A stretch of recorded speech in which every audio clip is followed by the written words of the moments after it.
The foundation of providing patients with high-quality dental care is trust. Patients are more willing to discuss their experiences, adhere to treatment programs, and keep up with routine dental appointments when they feel valued and understood.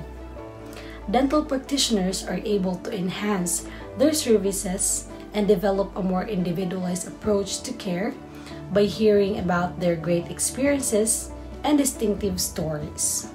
Thus, we captured real stories and experiences, offering potential patients authentic insights into the quality care they can expect.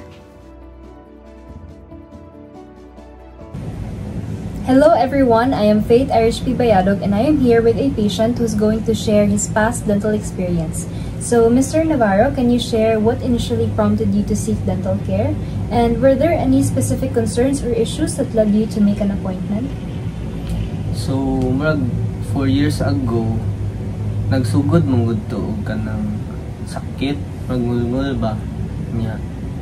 Mo to nga ako ra ibaliwa, pero namjoy time nga dili na gyud ma-antos bitaw man nga naka-decide lang ko nga mo kuan lang appointment na nag dentist kaya ron pa-check kung unsa gyud. But before that concern, Mr. Navarro, do you frequently visit the dental clinic? Dili po, maka-visit ra siguro ko kay kadong pagbata nang ibtan og ngipon na. Pero after na wala na po. So how did you feel about your oral health before starting treatment? Were there any particular worries or anxieties you had? Na-worry ako kay basin og kanang dili maapas og basta bitaw, so kaya jud ito nagnipon. Pero og kanang sa anxiety kay wala man pod kay kanang wa man koy bad experience pag bata nga kanang mahadlok kong dentist na or sa. So you were well taken care of by the dentist when pag bata okay ra. So can you describe your experience during the treatment process? Okay ra siya kay kanang mo make sure man ang dentist good nga kanang comfortable ako nga na kung siya pautanaw sakit ba na pa kay kanang ma-feel nga sakit ini while ga procedure siya, so maka-reklamo ra po ko anytime na okay ra. So, overall okay or good? Were there any aspects of the treatment that you found particularly reassuring or challenging? Kadtong pag first pagitanaw pa niya akong ngipon o kanang pastahunon ra ba or kinalan na i-root canal nga na adto ko naguol, pero pag nakita niya nga madara o pasta na assure ako nga okay ra ma-okay ra. So Mr. Navarro, in what ways has your overall well-being been affected by the improvements or changes in your oral health? Like for example, have you noticed changes in your confidence or daily comfort? Sa daily comfort jud ako impact kay kanang kadung wala pa ko nagpa-dentist kanang kanunay man magsigig ngul-ngul, so akong dili productive kana magsira ko hunahuna o kanusa mawala ang sakit kana nya karon nga na kuan na napastahan na kay kanang wala na yung sakit, improve jud akong productivity. You develop self-confidence as well. Confident na po kay malinaw-lingaw na.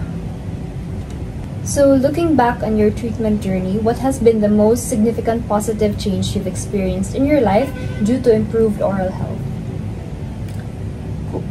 Kadtong after atong akong appointment sa dentist kay gihatagan mo ko niya og mga tips bitaw og mga kuan niya sa pag toothbrush, sa pag take care sa kuan ba health o oral health ba niya. Mo to nga adto pod nagsige na pug floss niya kanang brushing technique pud nako na improve na pud nako. So kanang para malikayan lagi pud ng mga caries bitaw. Mo to. So from there you have developed nindot na kanang habits. So overall, Mr. Navarro, you have shared that you had a pleasant experience during your dental visits, and you've also developed good oral hygiene habits which you maintained up until now. So thank you for sharing your experience, and that would be all. So I have discovered from my patients' pleasant dental experience that creating a warm, friendly, and empathetic environment can greatly enhance patients' treatment outcomes. And as a result of that, they would be more likely to develop trust in the dentist, pursue treatment options better, and retain hygiene practices as well. And this also emphasizes the importance of open communication between the patient and the dentist, attentive listening, and tackling any fears or worries of the patient, which provides smoother visits at every dental visits. Good day, Ms. Mardy. We would like to ask about your experience of your dental treatment. So, can you share what initially prompted you to seek dental care? Were there any specific concerns or issues that led you to make an appointment? Kanang ay naka-feel ko sa ako ang kanang ipon ba nga murag kanang ay hugaw gid akong ipon like kanang bitong tartar as sa ilang giingon sa ilaha like ingan na kanang ay maka-feel mo ko sa akong tang like rough bitaw akong kanang ipon nya makita sa nako like inagtanan ako sa amin like nasay kanang nga na tartar lagi. Okay, how did you feel about your oral health before starting treatment? Were there any particular worries or anxieties you had? Kanang before sa kanang magkuan na kato cleaning kay while waiting kay wala ra man sad ko na balaka or kanang mahadlok bitaw nga maunsa ko ingana kay cleaning ra man sad and then ang hulang sigurong kuan is like dugay mi nagsugod ba mo to nagkulat ko like mga bawo pila to ka minutes or hour ba to dugay kayo nagsugod ba pero okay ra man sad ko. Okay, can you describe your experience during the treatment process? Were there any aspects of the treatment that you found particularly reassuring or challenging? Since first time na ako nagpa-cleaning good, so kanang na ay dili ako ko ga-expect na kanang nga na ra siya nga kanang na ay kuan dili na kayo bitaw kanang na ay kanang na ay as in nga delikado or kanang grabe jud kaayo nga magdugo-dugo. Though na yung dugo-dugo pag kuan niya perform pero like like may part nga sakitan ko. Pero okay raman kay kana na ay overall ganahan na sad ko sa yung performance kay gaan ra sad kay siya mo kuan ba mo-perform. Okay. In what ways has your overall well-being been affected by the improvements or changes in your oral health? For example, have you noticed changes in your confidence or daily comfort? Yes, kana naka kuan kita jud improvement kay syempre nahindlo jud akong ngipon ba after ato like kana makita jud nga nawagtang nagong mga katong tartar ingana nakita gyud nako and then maka-boost po siya confident kay pinag-smile nimo like kanang di na ka mag-worry sa katang imong ngipon and also maka-kuan po siya kabisig like about sa bad breath mga nga bitaw malasan yung kuan. Okay, lastly, looking back on your treatment journey, what has been the most significant positive change you've experienced in your life due to improved oral health? So after ato no like kanang nakakuan jud ko ba kay first time man ako nagpa-cleaning so nakuan jud ako nga hindot tay gyud ay or like importante jud ay mag-kuan ta kana na ay mag-care ta sa atong ngipon kay kanang para sa ato ara sad nga health and then also kana na ay para hygiene lang sad ba and yan na. Okay, thank you so much, Ms. Mardy.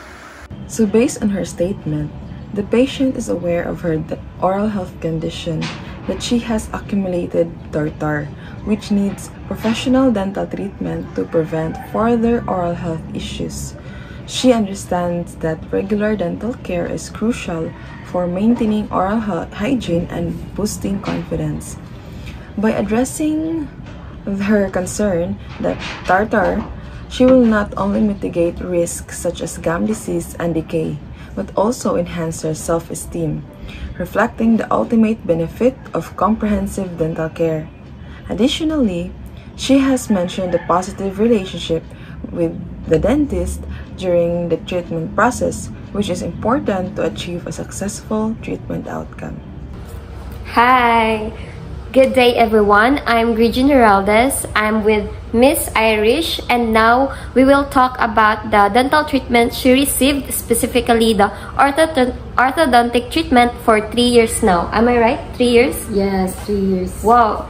Taas-taas na dyan siya, no? Yeah. So, I have here some questions relating sa imuhang kanang dental treatment nga na-receive.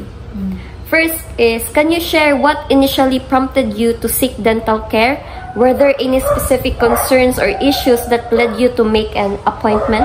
Yes, specifically if magkanang toothache ko, usually mo gina akong main concern why I have to go to the dentist.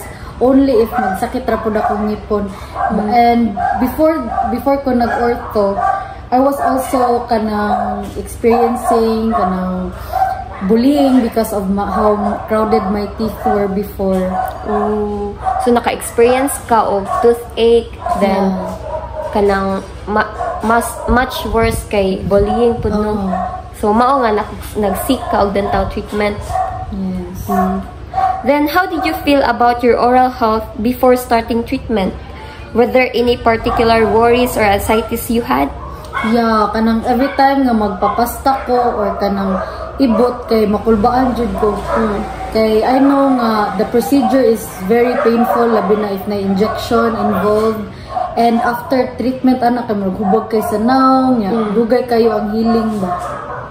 So before ka nga ni proceed sa mga procedure kay nakulbaan jud ka nga nabala ka kay mahubag imong naong sa inana.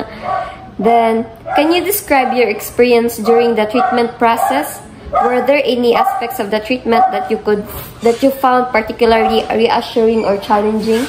Yes, naagyud. Napod ko yung mga feel ako kay kaning akong braces karon before anxious pud ko kay like kanang mahadlo ko if basin dugay ko mag braces ana niya sakit pud siya ba at the same time like ang pag-adto-adto sa dentist for adjustment sakit siya every wire nga i-change no. So, mo na siya mong experiences. How about sa pagkaon nimo? Sa pagkaon ako, wala naman. Napoy problem sa akong pagkaon. Especially if kanang bago ko nga adjust kay kuan, kanang dili jud ko kakaon basta sa akong gusto nga kanon ba. Nga, perminti lang maglugaw. Soft diet lang sa soft diet. Grabe sad siya nung experience nimo along the kuan treatment procedure.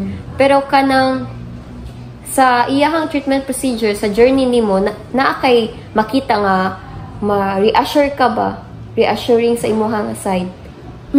Kay baw ko nga they are already professionals nya mo bitaw nga nisiko sa ilang help is to improve my oral health pud ba nya nanapud ko confidence akong gali. Wow. Speaking of confidence, wow. In what ways has your overall well-being been affected by the improvements or changes in your oral health? Speaking of kay ganina ni anak ko nga naka-gain kog confidence jud which was kanang dugay pud siya sa ako ba nga kanang naka-feel ko gingon anak kay before ginabully lagi ko because of how crooked or crowded my teeth were nya kanang ingnan pud ko kanang huy nindot na gid imong smile nakalimot na ko sa imuhang face before kung unsa to ka crowded imong ngipon i-compliment sad ko sa akong mga classmates nya mo to nga happy ra sad ko nga mo day na ilang kanang nagyud ay result ba sa akong oral treatment. Wow, so marag maka-encourage sa imuha ba satisfying pud nga nakadawat kag compliment nga inana nag-change imong facial feature. Yes. Then, looking back on your treatment journey, what has been the most significant positive changes you've experienced in your life due to improved oral health? Mo lagi to kanang more nagka-gain og self-confidence and more kanang mas naka-gain kog daghang friends kay dili na ko ginabully ana niya mo maka-concert ba kanang bitong murag proud kay ko nga makigstorya sa ilaha kay dili ko ma-discourage nga hala basig makaingon sila nga bati kay kog ngipon ana niya para ba nila para ba sa ubang tao kay like if naka-braces ka kay ingnon dayon ka nga kanang kwartahan bisag dili nya murag kana nga way ba maka-connect pud ko sa ubang tao nga dako man jud og aspect sa ako ang kanang nindot kag smile nindot ka og oral health kay kuan sad mo influence pud na sa ubang tao nga sila pud mismo makaingon nga ay nindot man day ang braces no nindot man day if mag-seek jud kag dental care ba kanang na jud kay dental care kay kanang maka-gain gid siya og confidence. Wow. Yes. So thank you kayo sa pag-share sa imuhang experiences and then sa imuhang thoughts with regards sa mga questions. Yeah, thank you so guys sa time na imong gihatag. You're welcome. Good day. During the interview with Miss Irish, I realized that receiving a positive testimonial from a patient about their dental care treatment is incredibly gratifying and serve as a reminder of the profound impact that quality dental care can have on a person's life. When a patient shares their experience, it highlights the importance of establishing a comfortable and trusting environment in which they feel valued and heard. This testimonial may reflect not only the technical skills of the dental team but also their commitment to compassionate care. The patient's satisfaction likely stemmed from various aspects of their treatment, including effective communication, pain management, and the overall professionalism of the dental staff. It's encouraging to see how a positive dental experience can boost a patient's confidence and improve their quality of life, reinforcing the idea that oral health is intrinsically linked to overall well-being. Furthermore, such testimonial can serve as powerful tools for motivation and improvement, encouraging the dental team to uphold the high standards and continually seek to enhance patient experience. In conclusion, positive feedback is invaluable. It affirms the hard work and dedication of dental professionalism and it inspires ongoing efforts to provide exceptional care. And that's end my reflection about my patient. Thank you.